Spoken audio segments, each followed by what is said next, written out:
Comment ça va?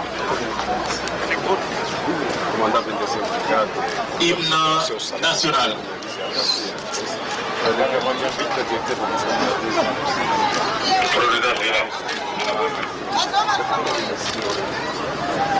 comment allez-vous? Vous allez bien? Bien, bien, bien. Très bien. Vraiment, merci. Merci bien. Bonjour. Ça va bien, merci. Excellence, comment vous allez? Alors, ça va? Comment ça va, madame? Merci.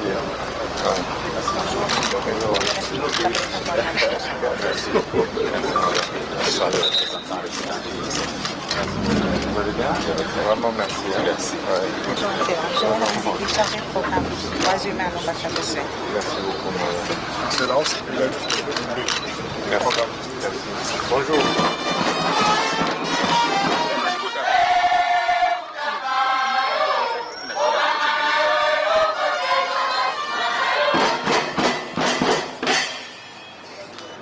Asante, Mungu amebariki.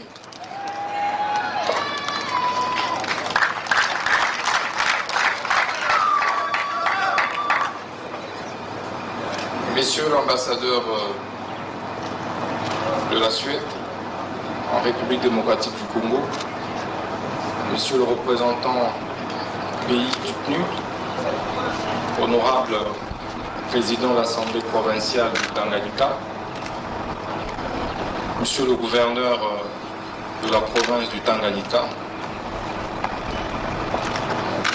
honorables députés provinciaux,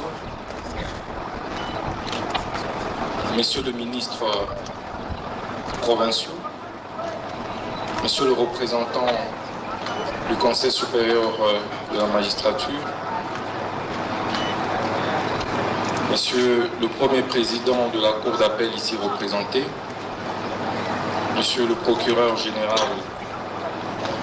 près la Cour d'appel de Kalemi, dans la province de Tanganyika, Mesdames et Messieurs, distingués invités en vos titres et qualités respectives. C'est un honneur pour moi de me tenir par devers vous ce jour pour inaugurer ces bâtiments prestigieux du Palais de justice de la province de Tanganyika. Ce palais qui est financé par le Royaume de Suède,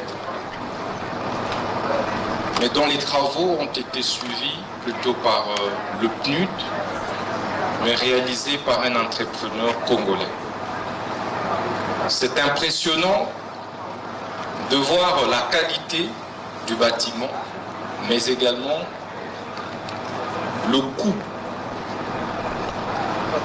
que cela a représenté pour sa construction. Je tenais, au nom de son Excellence, Monsieur le Président de la République, chef de l'État et magistrat suprême, au nom de son Excellence, Madame la Première ministre, chef du gouvernement, vous témoigner de la profonde gratitude du gouvernement congolais, vous témoigner de ses sincères remerciements pour l'édification de cette grande œuvre qui restera à jamais dans notre histoire judiciaire congolaise. Mais également vous rassurer de l'accompagnement sans faille du gouvernement congolais pour la suite de projets de construction des infrastructures, mais également d'appui à la réforme de notre système judiciaire. Je vais également vous demander de ne pas vous arrêter là. C'est de poursuivre l'implémentation du même type de projet partout ailleurs sur l'ensemble du pays. Déjà, j'ai reçu les instructions du magistrat suprême pour implémenter le même type de construction dans 3 provinces. Et c'est sur financement du gouvernement, à savoir la province du Kassa oriental, la province de Lomami, mais également la province du Sankourou. Je voudrais ici également solliciter votre accompagnement technique pour doter les autres provinces qui restent encore des infrastructures judiciaires de ce type.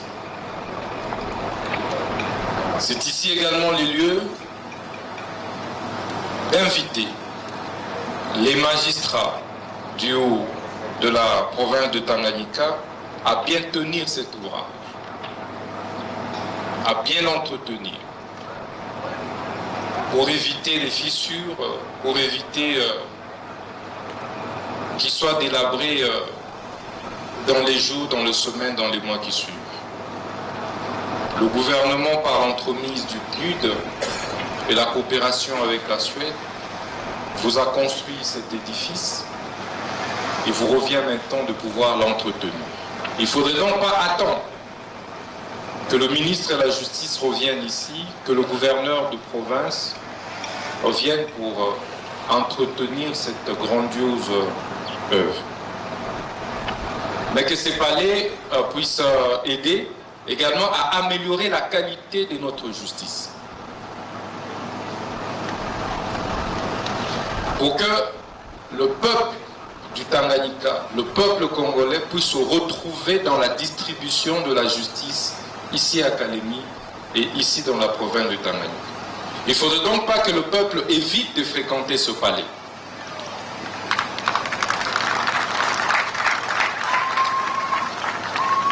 Ça doit être un palais qui rassure les justiciables, parce qu'il est construit pour les justiciables. Et cela dépendra de votre attitude, dépendra de votre comportement au quotidien. Donc chaque acte que vous poserez, vous devriez vous rassurer que cela conforte les attentes de la population. Ce palais doit donc constituer l'abri pour ceux dont les familles n'ont pas de nom, comme on dit. Pour ceux qui n'ont pas des moyens financiers pour affronter la justice. Ce palais devait être l'abri pour les plus faibles et non que pour les forts. C'est donc une responsabilité plus qu'un honneur.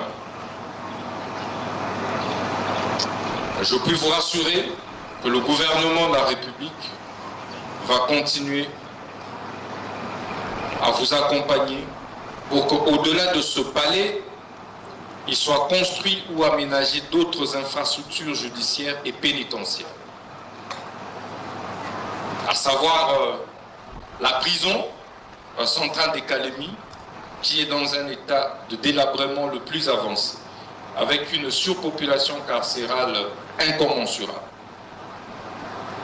Nous allons donc travailler à créer l'équilibre pour que les justiciables ou les condamnés qui le seront par ce palais puissent trouver où être incarcérés. Donc la deuxième priorité pour nous, la plus pressante, c'est donc la construction d'une nouvelle prison ici à Kalemi. Pour nous rassurer que les conditions carcérales répondent aux normes et standards internationaux.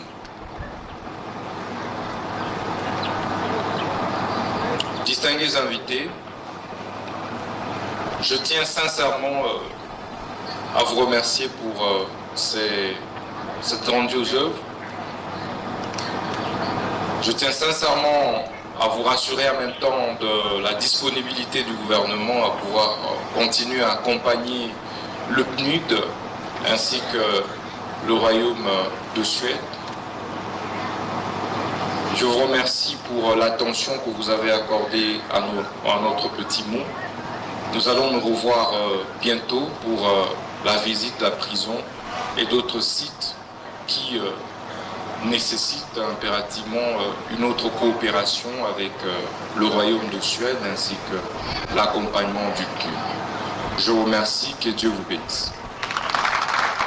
Merci beaucoup. Excellence, Monsieur le ministre d'État, nous allons vous prier de garder presque la même position le temps que les chefs de corps sera coiffé par son Excellence, Monsieur le gouverneur de province, vous rejoignent pour la coupure du ruban symbolique. Voici.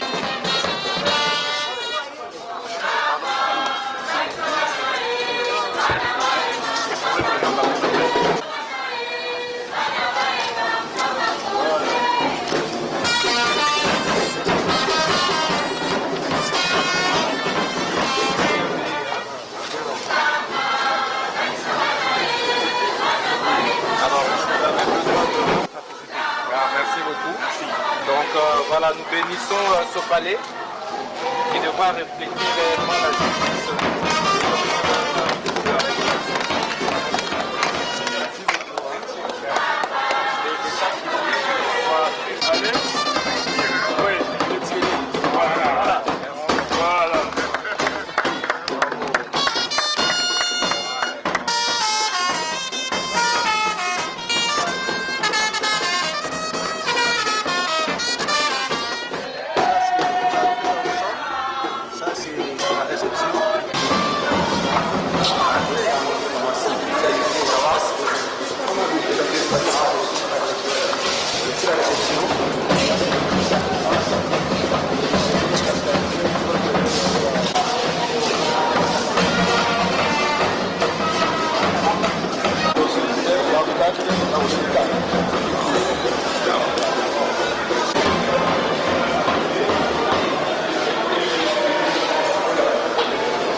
Les journalistes remontés.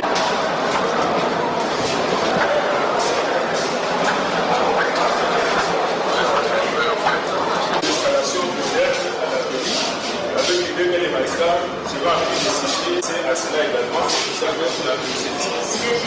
Alors cette salle, sa spécificité par rapport à cette